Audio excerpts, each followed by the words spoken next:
درود پاک صلی علی سیدنا و مولانا محمد وعلی آل سیدنا و مولانا محمد بارک وسلم صلاۃ و سلام علیک یا رسول اللہ صلی اللہ تعالی علیہ وسلم۔ آج کے بیان میں چند احادیث کریمہ غصے کے تعلق سے ہیں، کیونکہ غصہ ایک ایسی بیماری ہے جو ہم اور آپ میں بہت اچھی طریقے سے داخل ہے، اور انسان غصے کی حالت میں اتنا بڑا نقصان کر بیٹھتا ہے جو کبھی سوچتا بھی نہیں ہے، اور جب غصہ چلا جاتا ہے تو انسان اس چیز کا احساس کرتا ہے کہ ہائے کاش میں نے یہ کیا کر لیا۔ حدیث پاک میں ایک صحابی میرے آقا صلی اللہ علیہ وسلم کی بارگاہ میں حاضر ہوئے، عرض کی یا رسول اللہ مجھے کوئی وصیت فرما دیجئے، تو میرے آقا نے ارشاد فرمایا غصہ نہ کرو۔ پھر انہوں نے دوبارہ پھر سوال کیا یا رسول اللہ پھر مجھے کوئی وصیت فرما دیجئے، تو میرے آقا نے فرمایا غصہ نہ کیا کرو۔ تیسری مرتبہ پھر انہوں نے سوال کیا یا رسول اللہ مجھے کوئی وصیت فرما دیجئے، تو میرے آقا نے ارشاد فرمایا غصہ نہ کیا۔ تو میرے آقا صلی اللہ علیہ وسلم نے جو 3 مرتبہ آپ نے یہی جواب دیا، اس کی وجہ یہ تھی کہ میرے آقا صلی اللہ علیہ وسلم جس طریقے سے انسان کے ظاہر کو جانتے تھے، اسی طریقے سے انسان کے باطن کو بھی جانتے تھے۔ تو جو آپ سے بار بار جو سوال کر رہا تھا تو اس کے تعلق سے میرے آقا صلی اللہ علیہ وسلم خوب جانتے تھے کہ یہ انسان غصہ بہت کرتا ہے، اس لیے آپ نے بار بار ایک ہی جواب فرمایا کہ غصہ نہ کیا کرو۔ اسی طریقے سے کئی مرتبہ ہم نے آپ کے سامنے بیان کیا کہ کوئی سائل جب حضور کی بارگاہ میں آیا تو حضور نے اس کو کہا یہ کیا کرو، یہ کیا کرو، یہ کیا کرو۔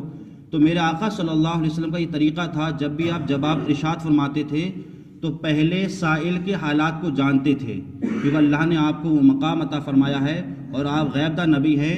جیسا کہ آپ ظاہر کو جانتے تھے ویسے آپ باطن کو جانتے تھے، تو آپ سائل کے حالات کو دیکھ کر کے پھر آپ جواب ارشاد فرماتے تھے۔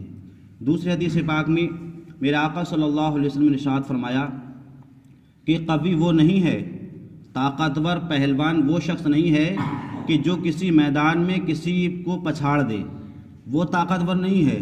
میرے آقا فرماتے ہیں حقیقت میں طاقتور اور قوی وہ شخص ہے کہ جب اس کو غصہ آئے تو وہ اپنے غصے پر قابو رکھے۔ حقیقت میں وہ شخص کیا کہلاتا ہے؟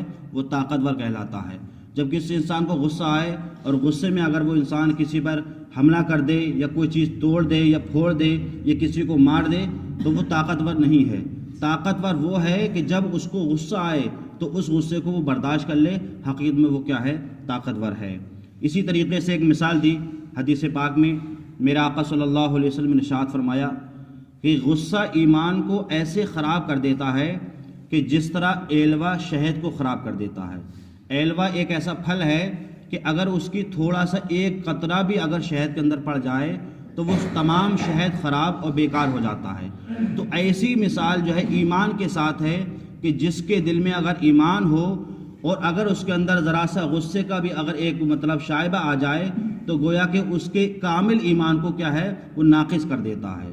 تو اسی طریقے سے جب غصہ آتا ہے تو غصے کی وجہ سے انسان کا دماغ جو ہے وہ بے قابو ہو جاتا ہے۔ اس لیے حدیث پاک میں میرے آقا صلی اللہ علیہ وسلم نے ایک طریقہ بتایا۔ میرے آقا ارشاد فرماتے ہیں کہ غصہ شیطان کی طرف سے ہے، اور شیطان آگ سے پیدا ہے۔ یہ حقیقت ہے کہ فرشتے نور سے پیدا ہیں اور شیطان آگ سے پیدا ہے، اور آگ کو پانی سے ہی بجھائی جاتی ہے، لہذا جب کسی کو غصہ آ جائے تو وہ وضو کر لیا کرے۔ مراد یہاں پر یہ ہے کہ شیطان جو ہوتا ہے وہ آگ سے پیدا ہے، اور شیطانی ہے جو انسان کو بھڑکاتا ہے۔ اب جب آگ بھڑکتی ہے تو انسان اس کو پانی سے ہی بجھاتا ہے۔ تو میرے آقا نے ارشاد فرمایا طریقہ یہ ہے کہ اگر کسی کو غصہ آ جائے تو وہ کیا کر لے کہ وضو کر لے کرے۔